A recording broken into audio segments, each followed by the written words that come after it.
अस्सलाम वालेकुम। कैसे हैं आप? उम्मीद है सब ठीक ठाक होंगे। आज हम बना रहे हैं गोलगप्पे। आपको बता दूं, ये वाला मेरा 1 कप है, ये सूजी का। 1 क्वार्टर के बराबर सिर्फ नमक, मीठा सोडा शामिल करूँगी बस। ये 1 चम्मच के बराबर जो है मैं ये खाने का तेल इसमें डाल रही हूँ बस, क्योंकि मैंने 1 कप सूजी लिया था।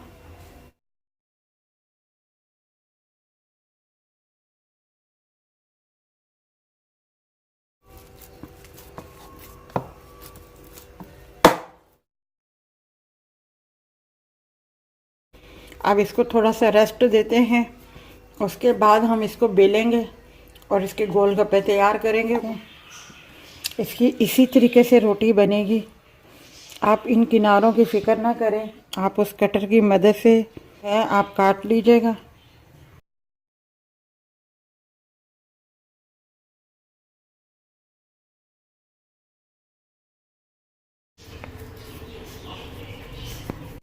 ये देखिए ऑयल हमारा गर्म हो गया। ये एक एक करके मैं डाल रही हूँ। इसको ऊपर से आपने पुश करना है।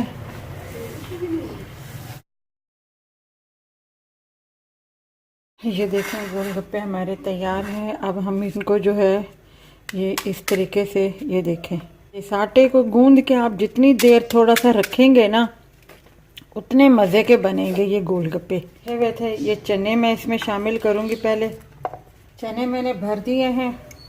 अब ये इमली का पानी है, इसमें मैंने सिर्फ और सिर्फ नमक डाला हुआ है और कुछ भी नहीं डाला हुआ।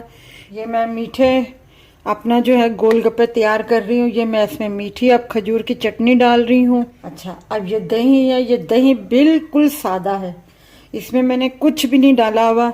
ये बिल्कुल मतलब फेंटा हुआ, इतना बीट इतना किया हुआ। ये देखें पतला, ये इस तरीके से जो है हम इसमें डाल दें। हम ये चाट मसाला जो है ये हम छिड़क देंगे ज़रा ज़रा सा। ये हमारे गोलगप्पे तैयार हैं।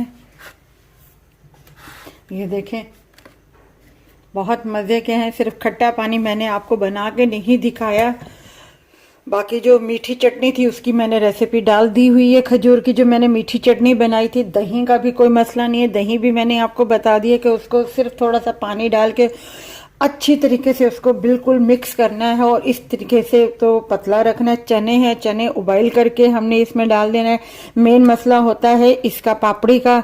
ये जो हम गोलगप्पे जो बनाते हैं, जिसके बनाते हैं, मेन मसला इस चीज़ का होता है कि ये हम किससे बनाए, तो वो मैंने आपको बता दिया है। हमने ताज़ा ताज़ा आटा गूंदा था और ताज़ा ही आटे को हमने बेल के अपना जो है गोलगप्पे बना दिए थे। इसको जितना थोड़ा सा रेस्ट मिलेगा, क्योंकि इसमें हमने जो मीठा सोडा डाला हुआ है वो चुटकी का, तो वो थोड़ा आस्ता आस्ता वो जो है असर दिखाता है। तो अपना आप इसे गूंद के रख लीजिएगा। अगर आपको ये हमारी रेसिपी अच्छी लगी हो तो लाइक कीजिएगा, शेयर कीजिएगा और अपना ख्याल रखिएगा। अल्लाह हाफिज़।